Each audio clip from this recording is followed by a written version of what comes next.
വീണ്ടും സ്വാഗതം. സുസ്ഥിര വികസനത്തിനാണ് ഇന്ത്യ ഊന്നൽ നൽകുന്നതെന്ന് പ്രധാനമന്ത്രി നരേന്ദ്രമോദി. ഇന്ത്യയിലെ 25 കോടി ജനങ്ങളെ ദാരിദ്ര്യത്തിൽ നിന്ന് മോചിപ്പിക്കാനായി എന്നും UN ജനറൽ അസംബ്ലിയിൽ പ്രധാനമന്ത്രി പറഞ്ഞു.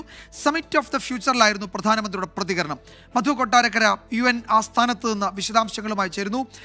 മധു കൊട്ടാരക്കര, അങ്ങനെ ദീർഘമായ പ്രസംഗമായിരുന്നില്ല ഇത്തവണ മോദി UN ജനറൽ അസംബ്ലിയിൽ നടത്തിയത്. എന്തൊക്കെ കാര്യങ്ങളിലായിരുന്നു നരേന്ദ്രമോദി ഊന്നൽ നൽകിയത് അദ്ദേഹത്തിന്റെ പ്രസംഗത്തിൽ? ഐക്യരാഷ്ട്രസഭയുടെ ജനറൽ അസംബ്ലി നാളെയാണ് ഔദ്യോഗികമായിട്ട് തുടങ്ങുന്നത്. അതിനു മുമ്പുള്ള ഒരു സെഷനിലാണ് പ്രധാനമന്ത്രി സംസാരിച്ചത്.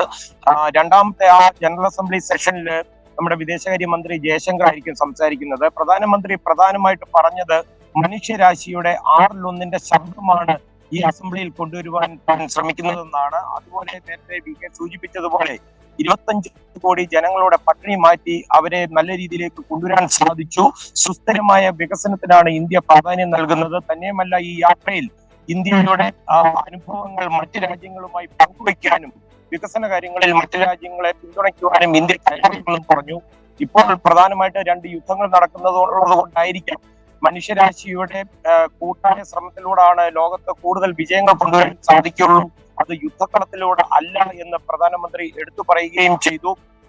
ഇത് ഇന്നത്തെ ഈ ഒരു പ്രസംഗത്തോടു കൂടി നരേന്ദ്രമോദിയുടെ 3 ദിവസത്തെ സന്ദർശനം ഔദ്യോഗികമായിട്ട് അവസാനിക്കുകയാണ്. നേരത്തെ UN അസംബ്ലിയിൽ വരുന്നതിന് മുന്നേ മറ്റ് പല രാജ്യങ്ങൾ തലവന്മാരുമായിട്ട് നേപ്പാൾ പ്രധാനമന്ത്രി ഉൾപ്പെടെയുള്ളവരുമായിട്ടുള്ള ഉഭയകക്ഷി ചർച്ചകൾ നടത്തിയിരുന്നു. അതുപോലെ തന്നെ വ്യവസായ പ്രമുഖരുമായിട്ടുള്ള ചർച്ചകളും പ്രത്യേകമായിട്ട് നടത്തി. ഗൂഗിളും IBM അഡോബി പോലുള്ള കമ്പനികളുടെ തലവന്മാരുമായിട്ടുള്ള ചർച്ചകൾ ഇന്ത്യക്ക് ഏറെ പ്രതീക്ഷ നൽകുന്നതാണ്. പ്രത്യേകിച്ച് ആർട്ടിഫിഷ്യൽ ഇന്റലിജൻസിൽ കൂടുതൽ പ്രാധാന്യം നൽകി ഇന്ത്യയിൽ കൂടുതൽ നിക്ഷേപം ഇറക്കണമെന്നാണ് പ്രധാനമന്ത്രി ഇവരോട് ആവശ്യപ്പെട്ടതെന്ന് ഗൂഗിളിന്റെ തലവൻ തന്നെ പിന്നീട് പറയുകയും ചെയ്തു. ഇന്ന് അല്പമണിക്കൂറുകൾക്ക് ശേഷം ഇന്ത്യയിലേക്ക് പ്രധാനമന്ത്രി നരേന്ദ്രമോദി മടങ്ങുകയും ചെയ്യും. മധു കൊട്ടാരക്കരയാണ് വിവരങ്ങൾ നൽകിയത്. സുസ്ഥിര വികസനത്തിനാണ് ഇന്ത്യ ഊന്നൽ നൽകുന്നത് എന്ന് പ്രധാനമന്ത്രി പറഞ്ഞു. ഇന്ത്യയുടെ സ്ഥിരാംഗത്വം, ഏഷ്യ ആഫ്രിക്ക സഹകരണം തുടങ്ങിയ പ്രധാനപ്പെട്ട വിഷയങ്ങളും അദ്ദേഹത്തിൻ്റെ പ്രസംഗത്തിൽ ഇടം പിടിച്ചു. സമിറ്റ് ഓഫ് ദ ഫ്യൂച്ചറിലായിരുന്നു അദ്ദേഹത്തിൻ്റെ പ്രതികരണം. മധു കൊട്ടാരക്കര ഐക്യരാഷ്ട്രസഭയുടെ ആസ്ഥാനത്ത് നിന്നാണ് വിശദാംശങ്ങൾ നൽകിയത്.